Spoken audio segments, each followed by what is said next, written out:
A long time ago, there was a nice family. The father, a priest, the mother, a baker. They had one son, a boy called John. John was always a kind boy. He was smart. He helped others. But one day, when he had grown up, he had decided to go into the army to help against the war. His mother was distraught and begged him not to leave. His father, on the other hand, understood that a young man his age had to forge his own path, and though it saddened him, he let him leave. Of course, he couldn't have known that while he was away, a creature of the night would kill his mother, destroying the family in the process. A werewolf had killed her. The second he heard the news, John returned home. And when he returned home, he didn't see the father he once knew. No, instead he saw this drunkard who cared more about money and materials than God, something his mother would be very displeased with. So he spent the next years of his life hunting werewolves with his trusty shotgun that he stole from the army. He was pretty good at it, you know.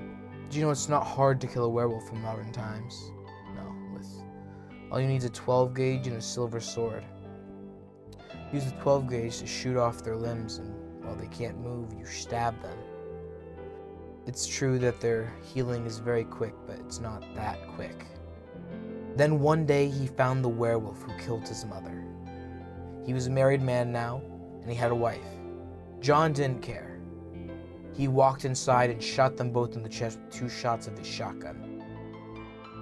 Only after he killed them by stabbing them in the heart with his silver sword did he hear the cries from the other room. When he walked inside to see what the noise was coming from, he saw a baby in a crib.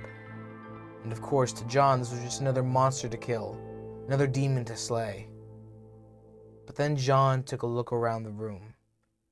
He saw the crosses and Bibles, nursery rhymes and children's toys, things he had played with and seen in his own room that he had never played with before. And he realized at that moment what he had done. He had not been killing the monsters he had thought for so long. No demons had he been slaying. No, he'd been killing people. Now seeing what he had done, he couldn't leave the boy there. Couldn't leave him to die, to suffer. So he took the boy and named him Marcus.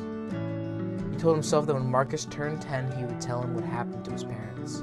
Because too soon, and the boy wouldn't understand what John had done. Too late, and the boy would hate him, feeling lied to for all his life.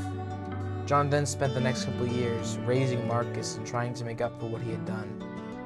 He spent money from the war and his crusade against werewolves on an orphanage, helping other children that had lost their families, just as Marcus and John himself had. And soon he had started to talk about Jesus more. He took up lessons from the local pastor. He didn't want to be a priest like his father. Too soon, the day came Marcus turned 10. When Marcus heard the news of what had happened to his real parents, he cursed John's name, tears in his eyes. He was just a boy. He didn't know what he was saying. John was so scared, so nervous, so fearful of losing the one family he had left, so he ran after him. But Marcus was a werewolf. He was much faster and already had a head start. Maybe if he had caught up, things would be different. For the next 2 days, John followed his trail, using his hunting skills to try and find his son. He knew his son had been there. He'd seen the tracks and the trails that went inside the walls. He never did find his son. Not in life, at least. John had died protecting the people he cared about, people he put above himself. When John died, he went to heaven. He was reunited with his mother. His father wasn't there. A sad but understandable fact. He had spent most of the time hating himself for everything he had done, and the thought of redemption was almost a myth to him. But when he met Jesus in heaven, and he was forgiven, tears ran down his eyes, and he felt at peace. Yes, he had left others behind. Marcus, Spike, the children at the orphanage. But there was nothing he could do. He was dead. And what more could he do? He gave up everything. He gave up his wealth, his time, his humanity, and his life. The only thing he never gave up was his beliefs. John's story ends here.